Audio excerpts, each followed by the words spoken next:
What can a 1940s once-beloved B-movie have to say or to do in this 2023 world?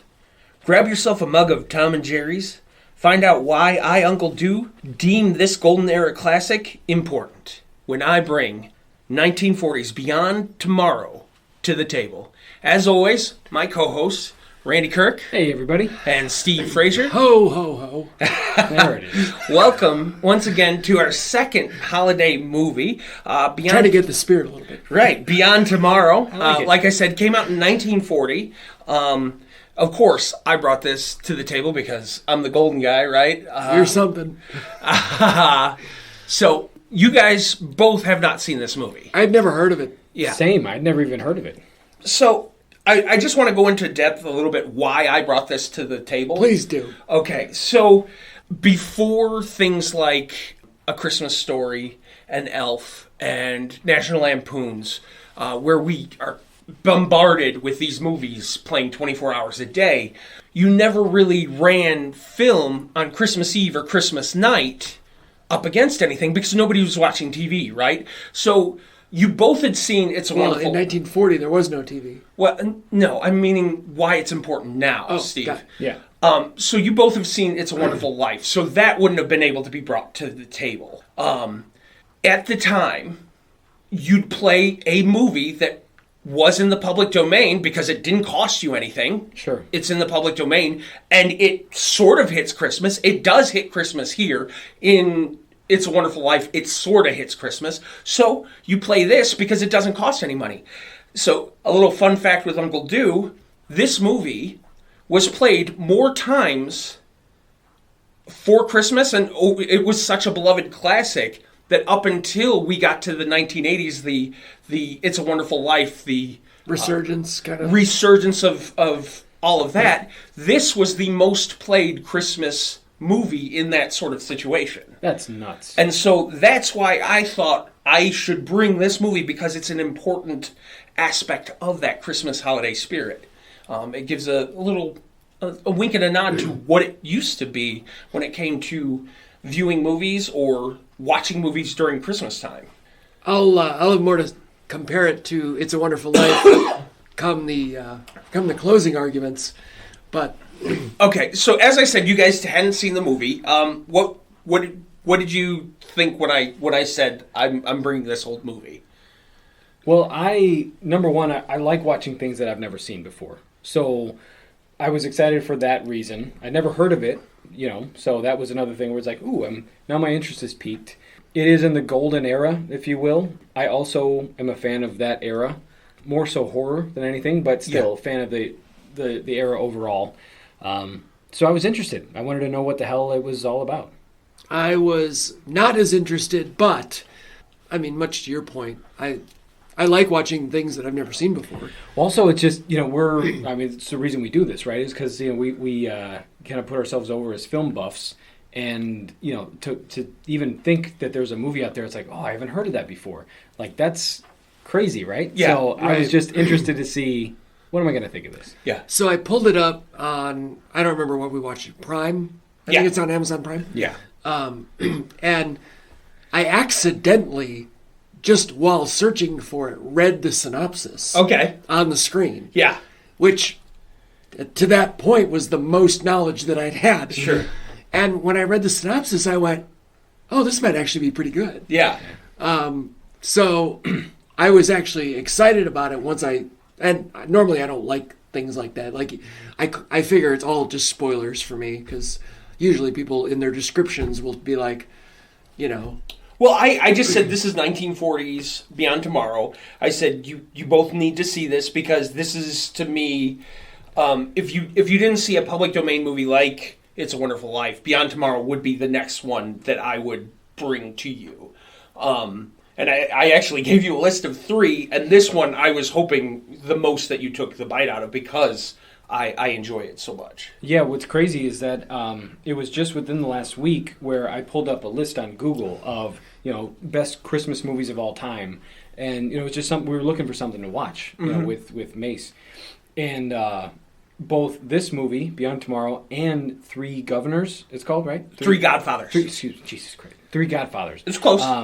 Three Godfathers came up, and I'd never heard of that one either. Yeah. But that's a very Western Christmas. So, yeah, that's John Wayne, and actually to the part of this movie, Harry Carey Jr. But whatever list it was that I was looking at, both of those movies came up on the top 100 Christmas movies, and which it's a 100 list, but still, it's like, oh shit, two of these movies I'd never even heard of. Yeah, so up until 1989, this was played on most local stations throughout, and if somebody didn't have it on the schedule, like it was like the good old days where they'd call up the news stations and, why aren't you playing Beyond Tomorrow?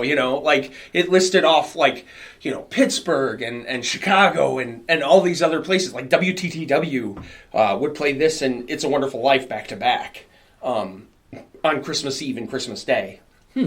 So I guess it makes sense. Just to go through a little bit of things. So this was written by Adele Adele Dazeem? Yes, Adele Dazeem. Adele Condini. She is actually a Academy Award nominated writer. But I think of her as the Queen of Christmas because she also did Christmas in Connecticut. Also another favorite of mine with Barbara Stanwyck. I watched that for the first time last year. Which one? The Christmas in Connecticut? The 40s or the 92? Oh, 40s. 92 you'll absolutely love because Chris Christopherson's in that one. Oh, okay. All right. Okay. So written by somebody who's pretty much like known for like these sort of Christmas movies. Also crazy that she's Academy Award nominated. For this? Not for this. Okay. For other films. Anything that we would have heard of? No. It's like including this. It's like something trip to something or other. Yeah. That old classic. I don't have my IMDb up right. You're up fine, right you're now. fine. I can. Yeah. Essentially, this movie was what we all know it is today. The studio that put it out was like, this is a B movie. We see by the cast, it's like old stalwarts. They're Star Wars. I saw the Star Wars poster and said Star Wars. Star Wars. They're old stalwarts who have been in like hundreds of other films, but they've all been bit parts. So these were known actors at the time, or these were character actors? Character actors at the time. So, like, if you were casting this today, yeah. I mean, would it be like Philip Baker Hall? Yes. And that type? So when you watch watched this movie, like, did you looked at this movie and you were like, I sort of recognize that guy? No. That guy? No. None whatsoever? All right, None of so them. it's a perfect segue because I have a note. I've only ever known Maria Ospenskia. Yeah. She played Maleva in the Wolfman movies. Yep. Multiple Wolfman movies. Mm-hmm. So that's all I ever knew her from. Yeah. And you had brought this to the table. So, of course, my first thing was going to the IMDb page. I'm not going to lie to you. I brought it partially like, because of that. No way. Yeah. So obviously we covered the Wolfman. Yeah. A few series back, and you guys watched it. So, so I thought that was a fun fact. And God damn it, is she so sweet and charming? In this movie. Absolutely. She is fantastic in this movie. Because in the Wolfman, not that she's not sweet or charming, but she's troubled, tortured. She loses a son. It's a different character. So Yeah. I really loved her in this. I did too. I thought Yeah. she was wonderful, although I couldn't understand a goddamn thing she was saying. You don't like a Including Russian her- accent? She's singing Eastern the Christmas Europe. song. German, right? It's Jingle Bells, right? That they sing. Russian, yes. Everybody sings a different version of Yes, Jingle I Bells. thought that was awesome. Yeah, that was fun. I really like that. So Michael, the character, the old man Michael, the Irish one. The chubby guy. Yeah, Charles Wiminger. He was in State Fair, Showboat, Okay. Destry Rides Again. All, if you knew of the Golden Age, those would all be like, oh, okay, absolutely. He's been in quite a few. Then we have C. Audrey Smith, who is in Four Feathers, Rebecca, Wee Willie Winky. I do love Rebecca, but I don't remember any of these guys being in So it. he's the old British guy with the pipes. The cranky one? No, that's Harry Carey. Okay. So he's the one with the pipes. The jolly one. Yeah. You said he was in Wee Willie Winky? Yeah, the Shirley Temple film, Wee Willie Winky. I've never seen a single Shirley Temple. Same. No, Me either. you're kidding me. Never one. Not even with the Jimbo Jangles? Nope. And he does the little Well, dancing I've up seen and down? what's the one where she does animal crackers in my soup? That's Something Face? I've seen bits and pieces Yeah. of Something Face. So, but other than that, I've seen no faces. There's one, I think it's like The Little General or whatever. There's a very famous dance she does with Bill Bojangles. Yeah, I've seen up and that. down the stairs, and that's one of my favorite scenes in dancing forever. But yeah, so he was in Little Women with Elizabeth Taylor, that version. And he was also in Tarzan the Ape Man with Johnny Weissmuller. Oh, okay. So this guy's like that old. Well, because he was a British soldier, and He seems like a British soldier. and so Yeah. he there was this whole thing where he'd play with David Niven and Karloff and a few others, and they'd have a cricket club, and so it was the Hollywood Cricket Club, and it was all these expatriate British gents playing cricket in Hollywood, and he was a part of that troupe. All big friends in that nature. And then the last one, like I said, Harry Carey. Huge friend of John Wayne's, especially his son, Harry Carey Jr. You might know him for Mr. Smith's Mr. Smith Goes to Washington. He plays that grouchy character. That's what he is. Yeah. And a ton of westerns. That when you think besides baseball, Harry Carey, you think westerns because Harry Carey Jr. Like I said, Three Godfathers. His son is in that. I was going to say Harry Carey Jr. was the bigger Western star, Right. Right. Yeah. And I know Harry Carey, the baseball broadcaster, more than I course. know both of the other two. Yeah. So No relation. So because these were all B players, bit players, the studio knew what it was going to do. It was just going to put this up, and maybe it'll make money, maybe it doesn't. And then that's why they used the lesser known supporting characters that they did in Tom and the woman and everybody else. But this movie from start to finish, it's endearing, and it has this sweetness quality to it. It's what you want It's a Wonderful Life to be, because It's a Wonderful Life, if you ask me, is almost 30 minutes too long. I would agree with that. And This one was short enough. about hour 24. Yeah. I don't think It's a Wonderful Life is too long. But I felt like this one was, Appropriately paced. for the most part. Yeah. I've got some thoughts that we can get into. Yeah. I'd love to hear it. For the That's the little bit last of my... the director, nobody really knows. He only... This was his most famous picture. Sure. So. I as far as the movie, the premise, and kicking it off, it's a very golden era, cheesy, a silly premise. But Yeah. I thought it was kind of charming and fun. I do not understand why these three businessmen all live together. Why? Yeah. Why? Why do they live together in the same house? Well, they're all business partners, and they made business more of a priority than family, and so they're living out the last of their days in this mansion all together because they are in business together, and all of their friends have failed them. That was one of my favorite parts of the whole movie, was really just that very first setup, saying that, our old friends canceled on us. Well, screw old friends, let's make new friends. And I thought it was just super fun. I was really into it. And Michael O'Brien, I forget the actor's name. Yeah. He's I wouldn't say the only one I gave a shit about, but I was the most interested in his character. Well, he's the best written of them. Yeah, He's the he heart, was, yeah. He was fantastic. And I'll just say the quote, because I wrote down one of his early quotes, and it's about that little trinket thing with the music. And he says, "Each time I take a cigarette, it plays me a tune."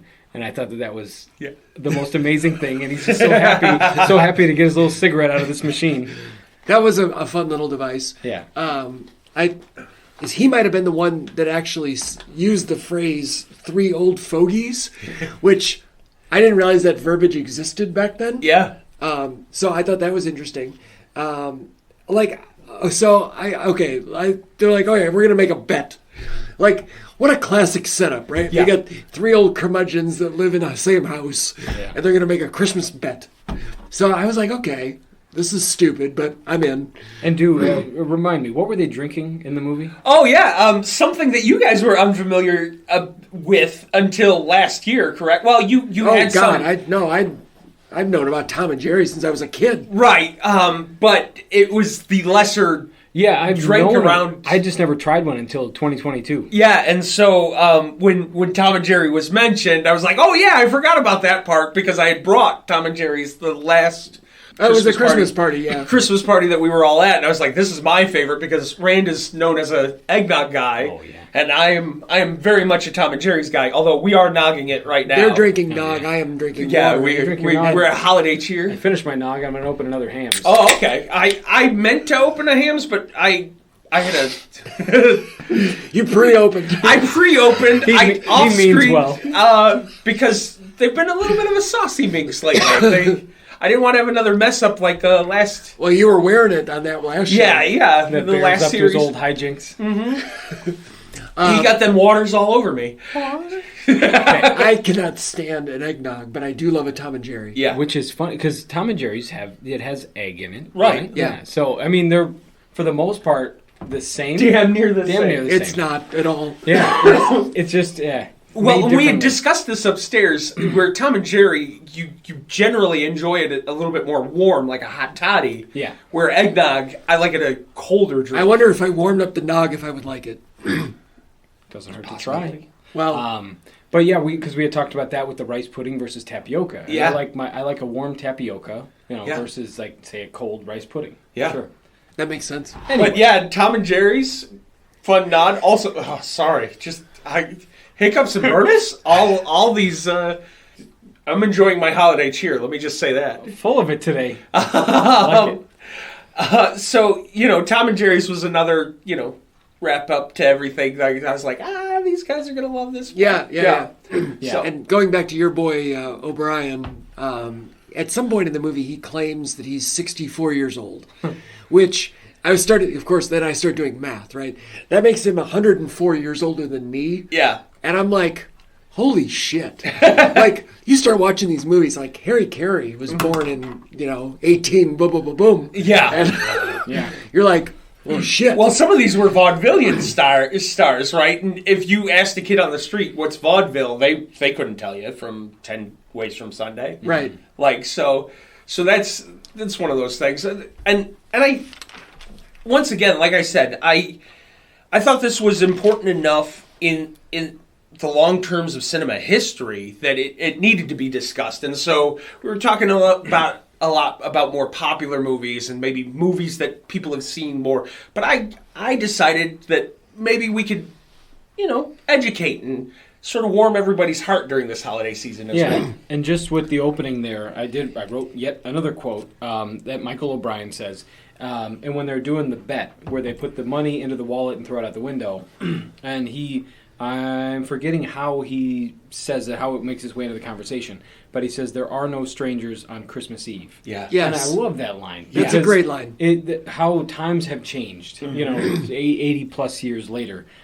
Whereas now it's obviously very commercial, and most people are so consumed with their own things about what's going on that they don't really care to share goodwill, or anything like that. So I love that line. I love the line too. I was a little, I don't know. I was like eye rolling a little bit at the idea that the two strangers happen to be just single people with no plans on Christmas Eve. Well, that's why I thought This is Hallmark before Hallmark. Right, right. Steve. It was fun that the lady getting out of the limousine, Yeah. she would tip the driver with that money and threw away the wallet. Like that was Right. pretty that great. that Yeah. was good. I like that they showed that as Yeah. well. So then he comes in and they're like, "Oh, well, you're just in our house now, so you're our guest and whatever." And then she shows up, and at no point does he go, "Wait, you also lost a wallet?" like Houston, right? That's Yeah. his name. He's in the room. Right. right? Like, it's not like that happened at the foyer. Well, listen, country bumpkins coming from Texas just don't they come in for the rodeo. They just don't understand how the world works out there. But, like, wouldn't he go, hey, I just literally went through the same scenario 5 minutes ago? Something is amiss. These old men are senile. Do you think you would be upset if you found out that some old men played a bet? I would actually feel very creeped out if at first I would think they were benevolent old men. Yeah. And then once the second person showed up, I'd be like, this is a horror movie. Get me out of here. You got to remember, horror movies back then weren't horror movies back then. I right? know. Like, so it was monsters, it was creatures. So nobody wanted to murder you back then. Well, this not movie, out loud. This movie was made even before the To the Moon, Alice, right. like that whole thing. So you could get away with a little bit more back then. Sure, absolutely. Right. I mean, America's first serial killer was in 1893, though, at the World's Fair, so... But we didn't know about him until 1950-something, so... That's true. Mm-hmm. I'm just saying. Yeah. These could be nefarious. Like, what if this was a horror movie? Do you think Michael O'Brien wants to kill you? Well, no, but that Harry Carey does.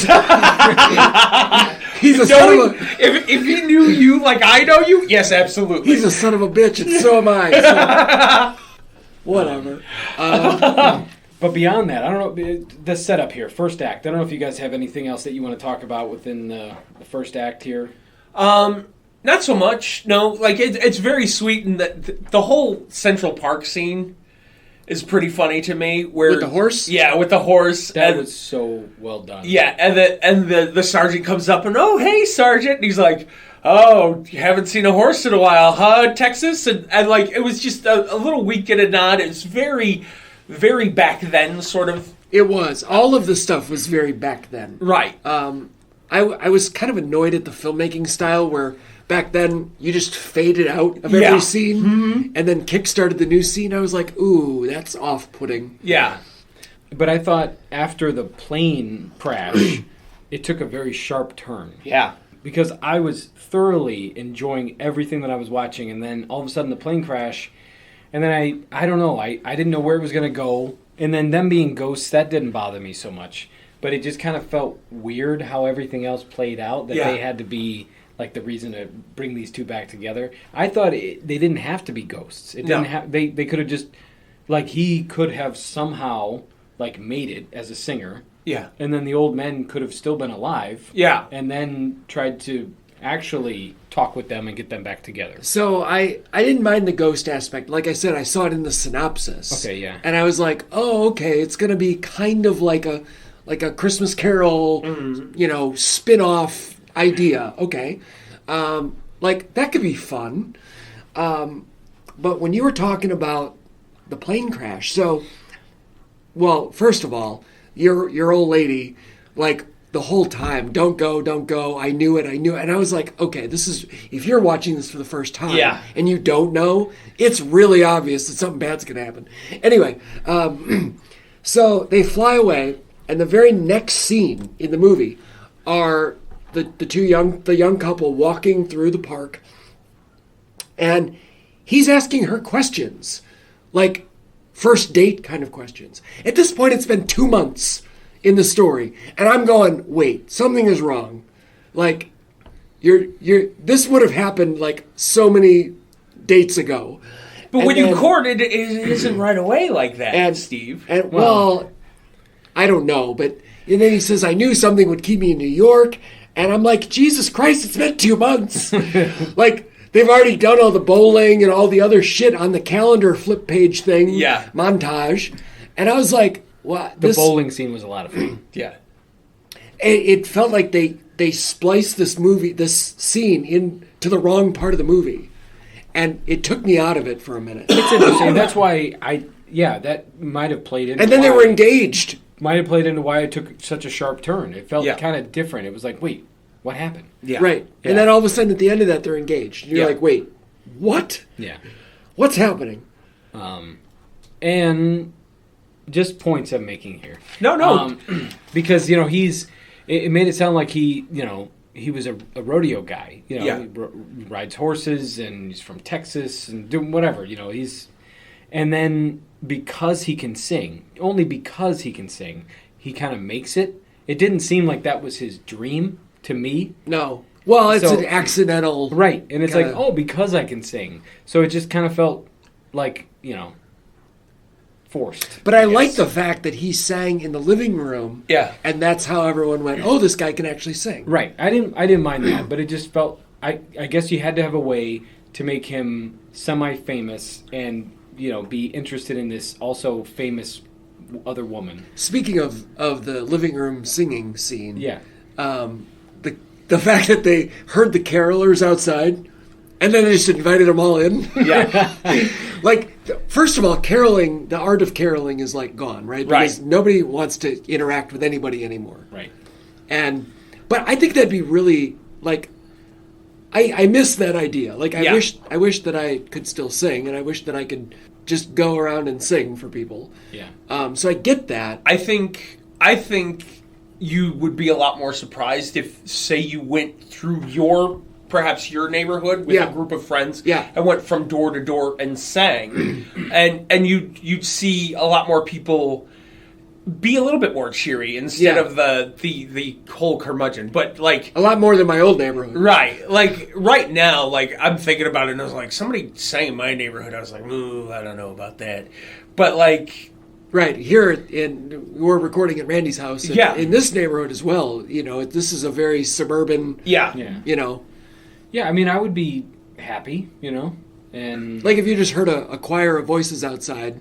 Yeah. Like, you and this fan is cute. Just stand outside and watch. Your wife would eat it up like no tomorrow. Yes, she would. But I would Maybe beyond tomorrow? She would. Oh, man. She would join in and go to the next house is what she would do. Probably would, yeah. Come on, guys, let's go. Yeah, that'd be such a tiff thing. Well, I was watching Nothing Like the Holidays just last night. Yeah. And so a Puerto Rican family, they go around door to door. It's called the parranda, I guess Puerto Rican parade.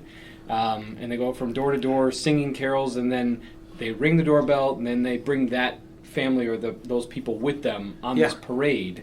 And then the line just gets bigger and bigger and bigger and bigger. And I always thought that was really cool. I'm not really a big singer, Right. but I can sing Christmas carols. I would sure as hell get in on that, I guess. But like you said, nobody does that anymore. No, it would show a sense of community. And like we had said, in Nothing Like the Holidays, it is a sense of getting the community together. Right. Being a better neighbor. And like we had said, that's a lot of missing nowadays. Well, and Steve, to your point about inviting them in, nobody would do that anymore. Not a one. Nope. Everybody would be like, well, they're going to steal something. Or murder me or what. Yeah. You're singing for me just to kill me. Yeah. There's a lot more evil in the world nowadays. What a ruse. Well, no, there's not. We just know about it faster. Right. That's true. Yeah. But I guess still in that, like, before, like, the first half thing comments here, I really like that goodnight scene that the couple has on the front porch. Yeah. Where they almost kiss, like, 3 different times, but then don't. And I was like, ooh, that's really good writing. Like, by then, you're, like, kind of like, oh, is it going to happen? Oh, no. Aw. And then, oh. And true of the time, too, Yeah. because if she did kiss him, then she would be a tramp. How dare she? Right. Right. Yeah. Right. I mean, in today's day and age, I mean, it's like, it'd be on OnlyFans tomorrow. Righto. She was already on OnlyFans if you're not careful. Maybe. That's how he found her. Any other ideas about the film? Anything else that you picked up? I mean, I've got all kinds of notes here. Those were honestly all of my notes. I kind of went like the second half of the movie. I just kind of coasted. And I was impressed with the effects of the ghosts. Yeah, those were really well done. Especially for 1940. Yeah, exactly. Mm-hmm. I remember watching the credits at the beginning, because that's how things were done, and there were 2 people listed for special effects, and I went, oh, that seems weird, for 1940. And then I was like, oh, yeah, good for those guys. I was very put off by the fact that the couple then, like, lives in the house. Like, everybody in the world just lives in this house. Oh, they've got enough rooms. Some of the carolers, come on in. Yeah. Yeah, I thought that was weird.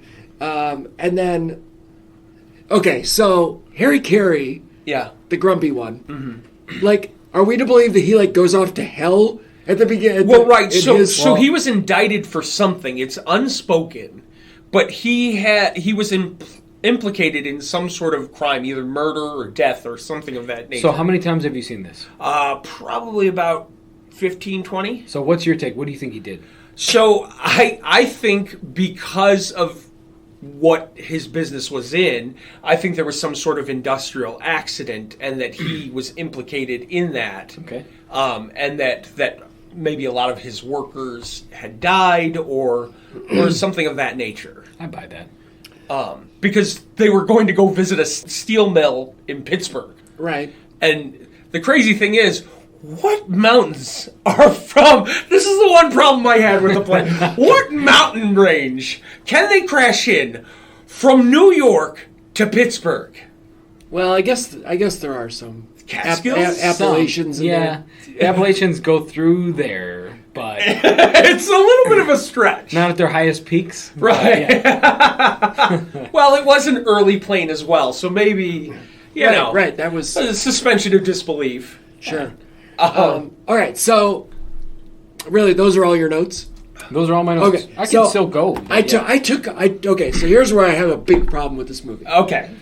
And maybe you'll agree with me, maybe not, because you watch it every year. So Grumpy goes off to hell. Yeah. Then the second one goes off with his kid.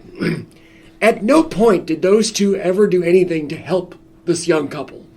Like, O'Brien's character was the only one to ever try to intervene. Which I kind of buy. Yeah. Because the whole bet thing was his idea, and Right. he was the one that was sappiest about it. I didn't mind that part. Okay. Well, I don't know. Like, it felt like the whole point of them being the ghosts made it moot. But you Yeah. see the Harry Carey, the older one, the grumpy one. Yeah. You see him start to soften up when the couple's around. He's having a good time in Sure. other areas. He does a little bit of dance here and there. And so you do see that they are, in fact, having a good sort of influence on him. Now, the one with the pipe, he's just there. Well, I know, but he's also a likable character. Right, but he's just there. He was the one who had the wallet for the guy, right? He was the guy's wallet. So, like, of course he's got to be a part of things. And so I think the both of them kind of nudge each other, Grumpy and Mustache. British soldier. Chadwick. Yeah, Chadwick kind of just nudge each other, and Michael is the piece. The glue. Yeah. I just, like, if the point of the three of them being ghosts is to help keep this relationship together, then I feel like 2 out of the 3 should be helping. Did a shit job. So I don't think that they were, that was exactly their task. I think that the house is their spot to wait for where eternity was going to take them. And they get to sort of, because that love for them kind of held them to that house, and so they had to wait. Well, sure, they're living in it. They had to be, like, carted off to the next place. That's why we saw the, scruffy one go immediately, nearly, and we saw Grumpy go a little bit after that. But Michael really wanted these two to get together. He wanted them to succeed and so he told them, I don't want to go. I want to make sure that these people who I love continue to be in love. And so I thought that was good. That's what my point of view from this was. It wasn't that because they have to keep them together, that's why they're there. He stays because he needs to be there, because he wants to see it through. Okay, that's fine. Yeah. Then we get to the end scene. Sure. And so O'Brien doesn't actually do anything to save Jimmy, though. Like, in the final scene. I thought it would have been better if he made the shooter, like, miss than, like, Okay. you know what I mean? Yeah. Like, if he were to intervene in some way. I also felt that was off. Right. And, like, okay. Well, doesn't he talk to whomever, right? The spiritual The higher beyond power. Yeah. And say, please don't take him right now. Well, right. He intervened there, but he didn't Right. intervene with the actual gunshot. Right, exactly. Who knows what the magic of the movies is? Sure, old creepy Romany Russian heiress. You old golden era sap. You. I know. Of course, old Russian era, because she feels everything. She can hear and feel them, but maybe the rules of the spirit world in this movie doesn't work that he can intervene. Well, in that. he was able to- asshole that can't see it. Yeah. He was able to knock off her hat, and he was able to Right. do little things Yeah. that physically changed. But maybe not stop a bullet. That's a lot of pressure. There's gravity. I didn't say stop the bullet. I said make him miss. It did feel off. To me. Everything felt off after the plane crash. Well, you also have to remember 1940. You can't do much where he goes, and then all of a sudden that goes, right? Like, it was superimposed over. Well, sure. What's superimposed? Yeah, but that's not to say that it didn't have redeeming qualities post plane crash. Yeah. Because it really did. Yeah. And Houston, what a great character. Mm-hmm. I thought he was a really likable guy, and I cared, to see where he went. And Well, if they he got was back just going to together. run away with her for a few days, even though he's dating this other girl. Right, I know. So is he I don't know. I think He's either so. I think to the point of that is he wasn't exactly going to run away with her, but she was taking advantage of his naivete, right. and so she wants to build my career, and I'd like to build my career, but I don't know what her whole. Okay, well, either it's not deliberate and he's naive, or it is deliberate and he's a cheater, and neither of which are likable. Yeah. So it's the night. It's because of the era, because of his character. It's the naive. Sure, side he of gets a things. little taste of success, and he's got a bit of an ego about it. And meanwhile, she's home crying every night in the mansion. And O'Brien, his ghost self is distraught. Yeah. So it You was have weird. to have in a melodrama. You have to have at least a little bit of drama. You're really trying to sell this. No, I love it. I love your passion for it. I do too, actually. So, well, I guess you brought it. So, Yeah. So my rating for this movie Yeah.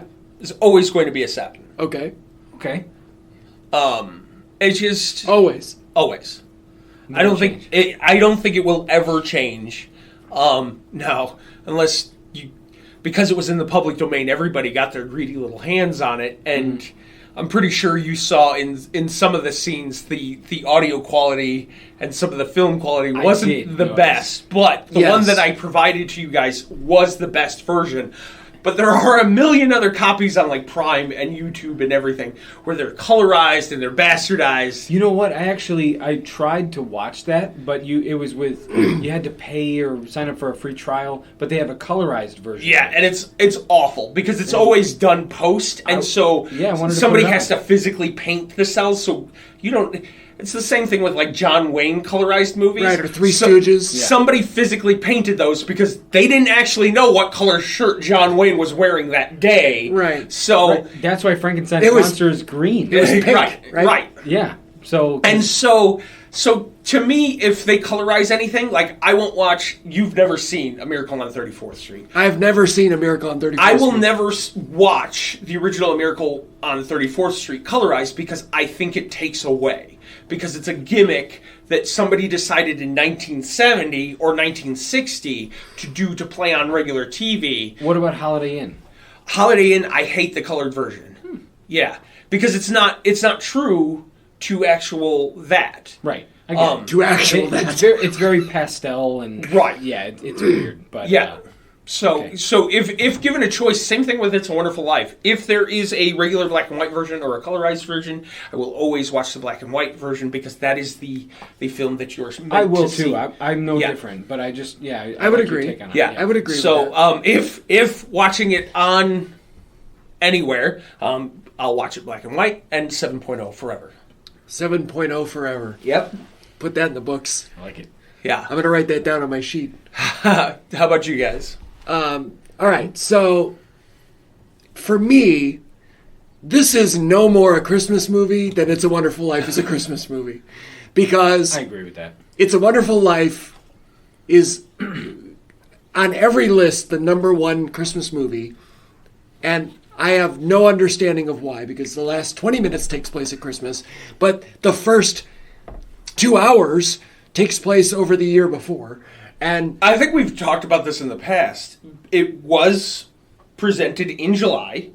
yes, It bombed. yes, Went into the public domain.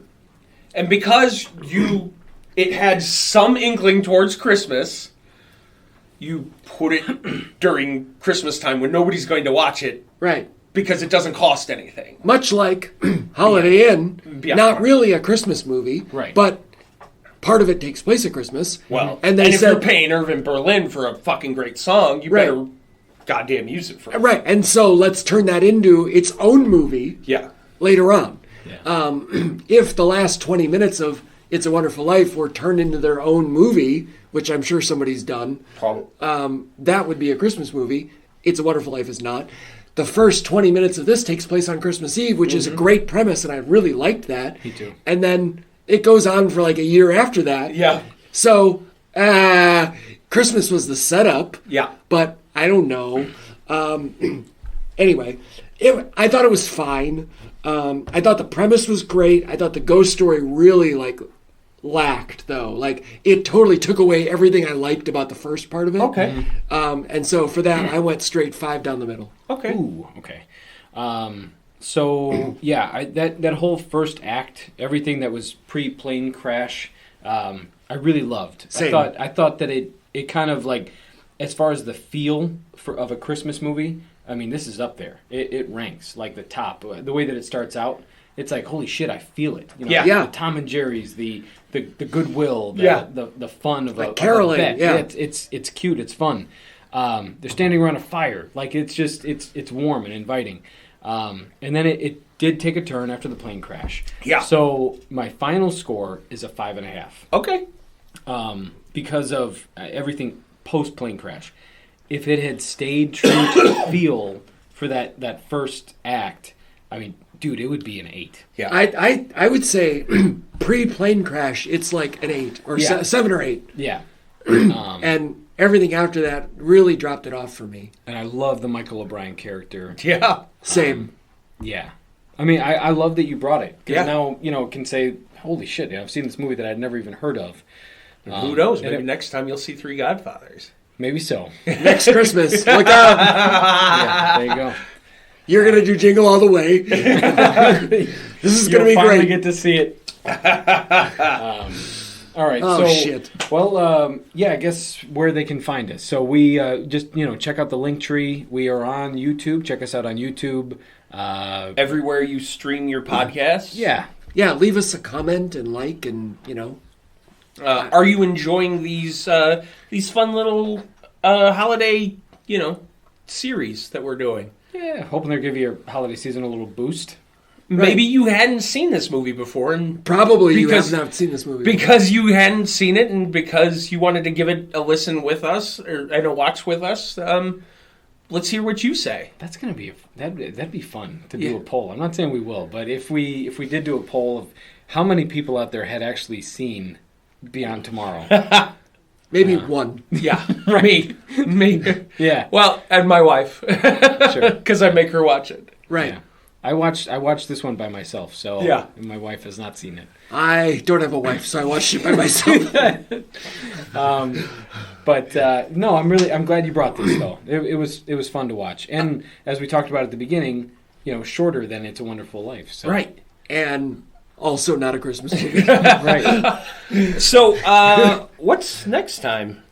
Oh, that's me, right? I think so. And I'm not quite sure how it's possible, but Randy's never seen The Muppets Christmas Carol. No. And spoiler alert, it happens to be a favorite of mine and Uncle Dew's. So, Do you want to know what's wild? what's that? It's not even my top 5 Muppet-based Christmas movies. Well, that's a tease. Stay tuned next week, everybody. We'll see ya. Nighty-night. See everybody.